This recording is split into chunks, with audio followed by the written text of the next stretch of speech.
All right, welcome. Today we're diving into a really critical part of the Economic Reconciliation Specialist course. We're going to talk about how to take Call to Action 92 and turn it into an actual real-world blueprint for your business. And look, this isn't about just another policy document to file away.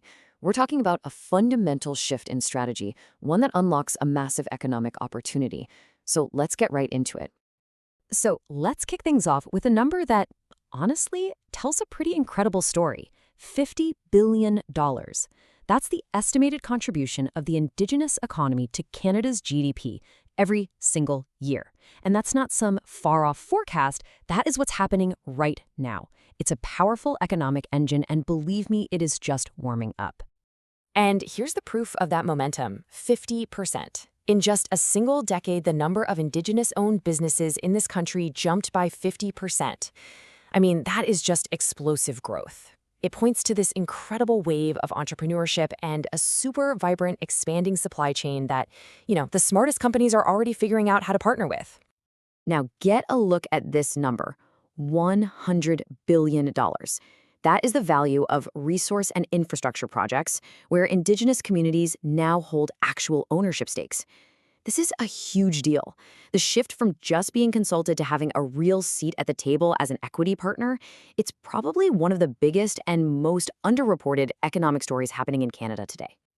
So all of this, it naturally leads to the big question for any leader, any manager, any entrepreneur watching this.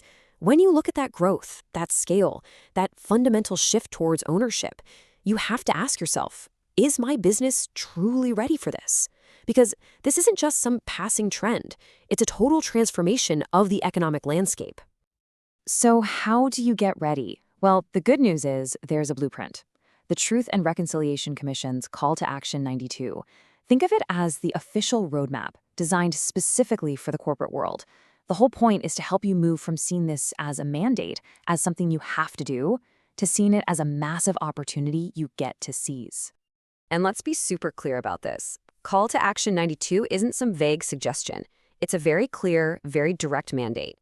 It says that businesses must adopt the principles of UNDRIP. That's the United Nations Declaration on the Rights of Indigenous Peoples, as the core framework for any and all reconciliation efforts they undertake. And just so we're all on the same page here, UNDRIP is the global gold standard. It's this comprehensive international agreement on the rights of Indigenous peoples all around the world. So Call to Action 92 is basically telling the corporate sector, hey, this is your guide. This is the standard you are now expected to meet. So how do we actually tackle this? The good news is it's not as complex as it sounds. We can break the whole thing down into 3 really clear, really actionable pillars that we're going to walk through right now: a foundational commitment, meaningful consultation, and equitable access. Okay, let's start with Pillar 1, foundational commitment. And really, the subtitle says it all: beyond words to action. This is all about moving past just doing land acknowledgements and into making real, documented, structural changes inside your organization. This means taking concrete steps, right? Like you see here. First, actually embedding the principles of UNDRI right into your corporate policies, making it part of your company's DNA. Second, making sure your leadership team gets continuous training on Indigenous history and rights. And third, putting it all down in writing, making your commitment public so you can be held accountable. All right, now for Pillar 2. This one is about meaningful consultation. And this requires a really big shift in mindset. It's about getting away from seeing consultation as a checkbox exercise you have to tick and starting to see it as the very foundation for building genuine, long-term relationships. And this visual just lays it out perfectly. On the left, you've got the old way, treating consultation like it's just another annoying regulatory hurdle you have to get over. But the reconciliation way, on the right, it reframes it completely. It's an investment you make in building a real, lasting partnership. It's a shift from being transactional to being relational. Now, the standard for this pillar is something called FPIC. It stands for Free, Prior, and Informed Consent. This is the ethical benchmark, and it's defined by UNDRIP itself. It means consent has to be given freely, without coercion, it has to be sought before any activities begin, and it has to be based on full, transparent information. This is the standard that all businesses need to be moving towards. And finally, we have Pillar 3, equitable access. This is where reconciliation really hits the ground in your day-to-day operations. It's all about unlocking the incredible potential that exists in the Indigenous workforce and supply chain by making sure there's a genuinely level playing field. So this pillar demands action on two main fronts. First, on the workforce side, it means ensuring fair access to jobs, training, and promotions, and also creating a culturally safe environment that actually makes people want to stay.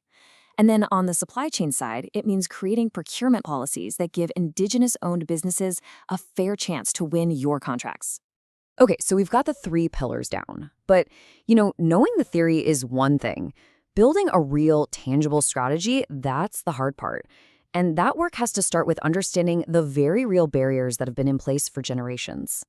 Real economic reconciliation means you have to actively work to dismantle these kinds of systemic barriers. We're talking about things like institutional bias in hiring processes, historical roadblocks to accessing capital, and major infrastructure gaps that exist in so many communities. A good strategy has to face these challenges head-on. And this table, this is basically your toolkit. It's a fantastic illustration of how you turn all that theory into actual practice. For example, you want to improve equitable access? Well, you can implement a targeted procurement policy with a clear goal, say a 5% spend target. That links directly to Pillar 3. Want to beef up your foundational commitment? Embed reconciliation metrics right into your board of directors mandate. That's a core part of Pillar 1. You see, every strategy has a clear action and a direct line back to Call to Action 92. So let's wrap up with the single most important takeaway here. Economic reconciliation isn't a task you can just assign to one department.